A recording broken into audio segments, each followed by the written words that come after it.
While the nation's attention remains captivated by the endless cycle of election drama and geopolitical headlines, a seismic shift has occurred quietly within the corridors of power in Washington. The ambitious and controversial plan to develop a United States government-backed digital dollar has been effectively paused. This is not a minor policy adjustment. It is a monumental decision with profound implications for the future of money privacy, individual financial autonomy. This sudden halt creates a vacuum, a space where innovation, once overshadowed by the threat of a state-controlled digital currency, can now flourish. For those watching the digital asset space, this move signals that the race for the future of finance is no longer a foregone conclusion. This development matters immensely because it directly addresses a growing undercurrent of public concern. The idea of a government having a direct, real-time ledger of every single transaction made by its citizens has been a source of deep anxiety for many.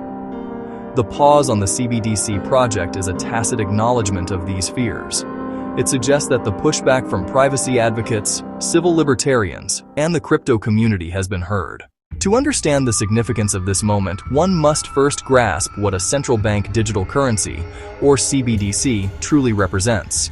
In simple terms, a CBDC is a digital version of a country's fiat currency, like the dollar, issued directly by the central bank. It is not like the money in your bank account, which is a commercial bank liability. Instead, a CBDC balance would be a direct claim on the government itself, recorded on a centralized digital ledger. Proponents argue that this system could make payments faster, cheaper, and more efficient, particularly for cross-border transactions. They also suggest it could improve financial inclusion for those without access to traditional banking services. However, beneath this veneer of efficiency lies a set of profound concerns that have fueled widespread opposition. The primary fear revolves around the complete erosion of financial privacy. In a CBDC system, a central authority would have the theoretical ability to see every single purchase you make, every donation you send, every investment you hold. This granular level of surveillance is unprecedented in the history of currency, transforming money from a tool of private exchange into a mechanism for state monitoring.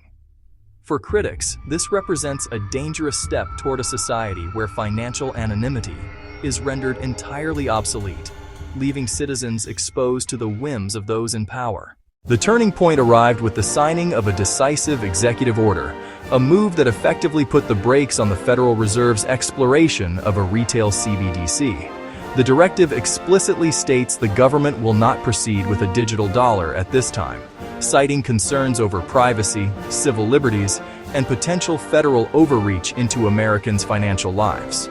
This was not a quiet memo, but a clear public declaration. It addressed fears bubbling under public discourse and sent a powerful signal to markets and the public. The fight for financial freedom had scored a big victory.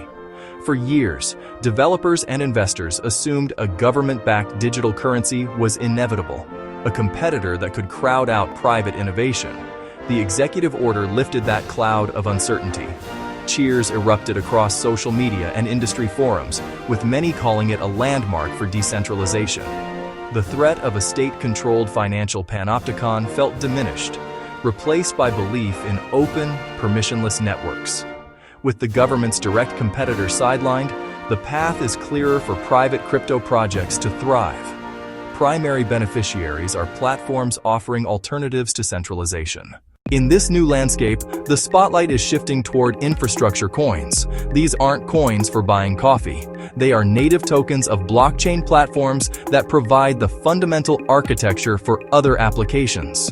Think of them as operating systems, Windows, iOS, for the blockchain. They provide security, consensus, smart contract functionality.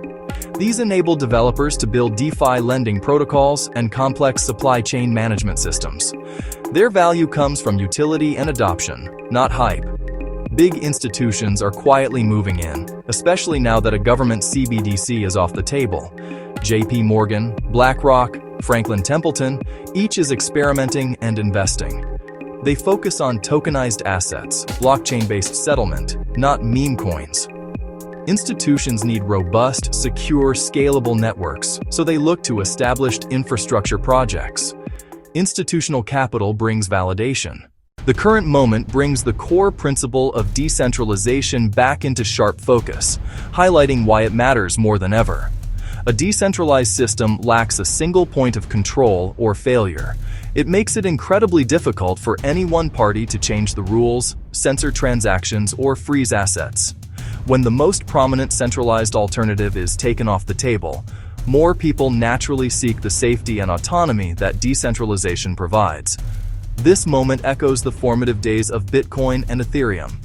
If you are intrigued by this shift and wish to learn more, the best approach is to start small and focus on education. Before investing a single dollar, invest your time. Understand transactions, how consensus is achieved, and what a smart contract enables. Look beyond price charts to real partnerships and use cases.